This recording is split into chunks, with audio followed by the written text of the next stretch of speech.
বন্ধুরা, এর আগে ইউটিউবে আমি কোনোদিন দেখিনি যে ঝিঙের খোসা বাটা। ঝিঙের খোসা বাটা খেতে কিন্তু খুব সুন্দর হয়, সেটাই তোমাদের সামনে ভিডিওর মাধ্যমে দেখাচ্ছি।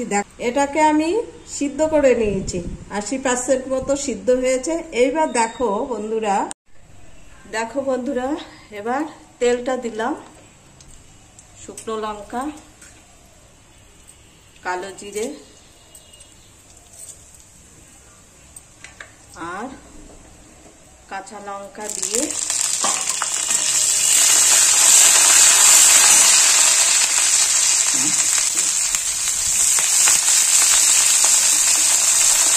এগুলো তুলে দিলাম, দিয়ে এবার এটাকে ভালো করে একটু ভেজে নেব। তার সাথে একটু পোস্ত দিয়ে দিলাম আর স্বাদ মতো লবণ,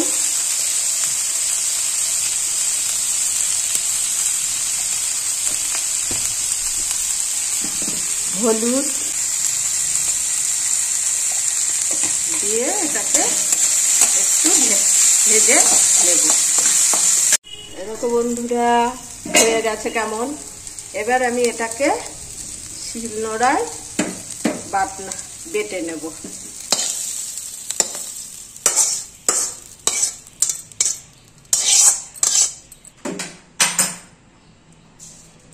দেখো বন্ধুরা, এটা কিন্তু পুরো নিরামিষ, আমি পেঁয়াজ রসুন দিইনি কিন্তু, কারণ এই মাসে আমার পেঁয়াজ রসুনের কোনো জিনিস হচ্ছে না।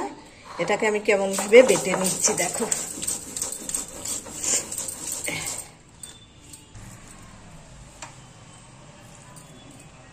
এই দেখো বন্ধুরা, বাটা হয়ে গেছে।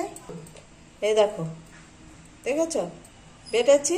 এবার সামান্য একটু কড়াইয়ের মধ্যে, শুধু কড়াইয়ে দেখো কিভাবে শুধু কড়াইয়ের মধ্যে দিয়ে, আমি তেল দেব না, যা তেল দিয়েছি এই দেখো এর ভিতরে দিয়ে আমি এটাকে একটু জাস্ট শুকিয়ে নেব।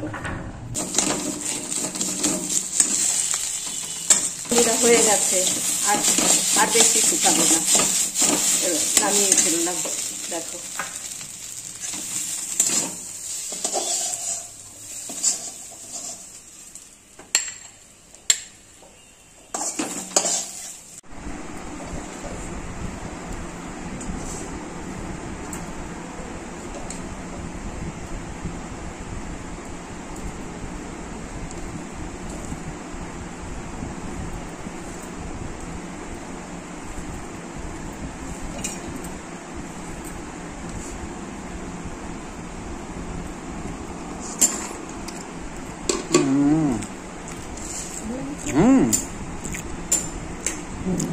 দারুন